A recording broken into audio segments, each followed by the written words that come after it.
The bystander who recorded the chilling video of a South Carolina man shot dead by a police officer tells his story. Mr. Scott, and like I said, he had control of the situation, you know. Meanwhile, here at home, amateur video catches a horrific act of violence outside a Brampton school. 2 teens have been charged. And the jury in the Boston Marathon bombing trial finds Dzhokhar Tsarnaev guilty on all counts in the 2013 attack. Hi, and welcome to Humber News. I'm Celia Grimley, coming to you from our newsroom here at Humber College North Campus. The man hailed as a hero by the family of 50-year-old Walter Scott is speaking out today. If I would have a family member that would happen, I would like to know the truth, you know, about all this. Faden Santana is the witness who filmed the shocking video of a white police officer firing 8 times at an unarmed black man as he runs away. Police say investigators charged 33-year-old Michael Slager with Scott's murder on Tuesday because of the video. At a press conference yesterday, the mayor of North Charleston announced the city has ordered more than 250 body cameras for police to wear. Police say they may release dashcam video of the incident later this week. Here at home, another horrific incident was caught on camera by a bystander in Brampton. It happened after school on Tuesday, and one of the accused has since been released on bail. A warning to our viewers, this video contains graphic images and may be hard to watch. You think you are? This cell phone video shows a 15-year-old student being body slammed to the sidewalk near Hart Lake Secondary School. 18-year-old Joshua Gordon of Brampton has been charged with aggravated assault causing bodily harm. A 16-year-old was also charged. The young girl was knocked unconscious and sustained a concussion. She was released from hospital the same day. In Ottawa, ceremonial guards returned to stand their post at the Tomb of the Unknown Soldier today, 6 months after the tragic death of Corporal Nathan Cirillo. The 2 unarmed sentries will now be joined by a pair of armed Ottawa police officers. The private security deal between Ottawa Police and the Department of National Defence is estimated to be worth $450,000 annually. While on guard, soldiers stand with unloaded weapons and cannot move. Cirillo was shot and killed last October while holding the ceremonial post. Critics say they don't want a police contract and would rather see the sentries armed with live ammunition. To Boston now, where marathon bomber Dzhokhar Tsarnaev awaits his fate, having been convicted of all 30 charges against him. The jury announced its decision in court yesterday, returning guilty verdicts on all 17 counts that carry the death penalty. The defense never argued against his involvement in the 2013 terrorist attack. They say he acted under duress, having been pressured by his older brother. 3 people died and more than 260 were wounded when the bomb went off at the finish line. Many survivors say they hope the verdict lets them move forward, but doubt they'll move past. We're all going to move on with our lives, and we're all going to get back to some sense of normalcy, hopefully, when this is all done. So closure, I guess, I don't think so, only because it's forever a part of our life. Sentencing is scheduled to begin on Monday. Overseas, Saudi-led warplanes have bombed several rebel targets in Yemen in what is now the 3rd week of airstrikes in the country.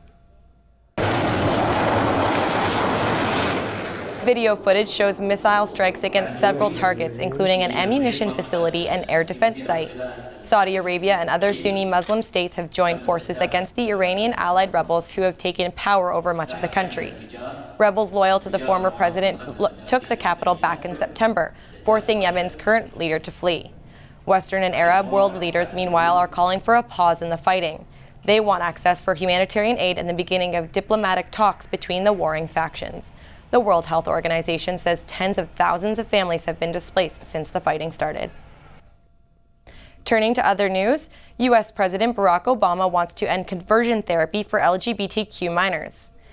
The president says his administration supports a ban on psychiatric therapies aimed at gay, lesbian, and transgender youth. It's in response to an online petition that started when a 17-year-old took her own life after her parents forced her to attend conversion therapy. The online petition gained more than 120,000 signatures in 3 months. Meanwhile, Obama has signed an executive order that would protect people from gender discrimination. First, the federal government already prohibits employment discrimination on the basis of sexual orientation. Once I sign this order, the same will be explicitly true for gender identity. conversion therapy is a controversial practice that claims to reform transgendered people. In the world of high tech, if you just can't wait for the real thing, you can pick up knockoff Apple Watches in China today. A month before Apple's smartwatch hits the open market, China's manufacturers are selling lookalikes. The devices look like something you would buy from an Apple store, but vendors are openly advertising them as copies, and it'll cost just about $50, plus the airfare to China, of course. Here at Humber, summer is just around the corner, so it's time to get your beach body ready. That means getting healthy after all that Easter chocolate. Students from the Food and Nutrition program are in the concourse at the North Campus offering tips and recipes for healthy eating. Marlon Gomez is there and joins us live. What's happening, Marlon? Hi, Celia. Hi, so the snacks are incredible and it smells amazing down here. The Food and Nutrition Management program set up this event. So essentially what they did is they took 9 stations where students can actually approach them and they can learn all about healthy eating. And then while they're at it, they also get a healthy snack, so that's a bonus. I spoke to some of the students that actually made the snacks. Here's what they had to say. And so our booth is just about smart snacking to get that afternoon energy boost that you need. Instead of eating potato chips or something fried or high in fat, it's something that's more nutrient dense. Popcorn, really? I always look at popcorn like unhealthy. What's so good about popcorn? Well, popcorn is full of fiber. As long as you don't have it covered in butter, how you have it at the movie theater, then it's good. You can always mix it in with like dark chocolate chips to have those extra flavors. Just waiting now. So the booths have trivia games to try and get students engaged.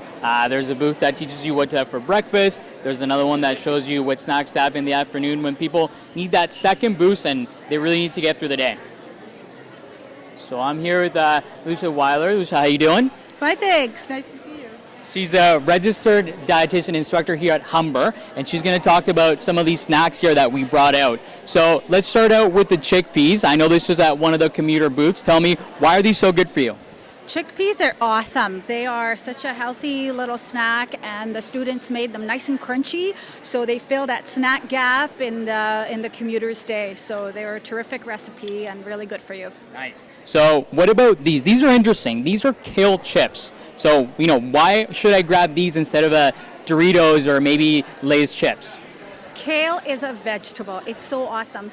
Potatoes are too, but kale, they're just dark green, they're wholesome, they're so good for you. And the students have made a really tasty chip with olive oil, a little spices, and it's the perfect crunch again for the commuter on the way home. Ready to go in a little baggie and you're good to go. Nice. Let me give one of these a try. I'm just going to give these are apple, right? Apple snacks, yes. Not bad. I could have some of these for a snack. Okay, now let's turn to this. We have a board here filled with signatures. What do these signatures mean? We were trying to get students to see how to eat healthy, give them options, and these students have signed and committed that they had snacked smart today. They picked up the samples and they enjoyed them and they loved signing our cards, so well done, Humber students. We got some healthy eaters at Humber. Absolutely. Carry on the good work. Well, thank you for talking to us. I appreciate it. So there's another session with 7 different stations happening between 3 and 5:30. So if you're hungry and you want to eat healthy, then come by down. Reporting live at North Campus, I'm Marlon Gomez, Humber News. I'll send it back to you, Celia. Thanks, Marlon. When we come back, we'll tell you what's happening in the world of sports, and Alex Drobin will have your 3-day forecast. Keep your umbrellas handy today. We're currently sitting at 2 degrees with a chance of thunderstorms, but the weekend will bring some much-needed vitamin D. Stay tuned for your 3-day forecast. But first, in a booming sharing economy, animals aren't off limits. Australia is lending 4 koala bears to Singapore to mark the 50th anniversary of its independence. The koalas will be Australia's cultural ambassadors for 6 months. They're just on loan until the zoo can support its own koala colony. The koalas will be officially settled next month after their new home is built and ready for them.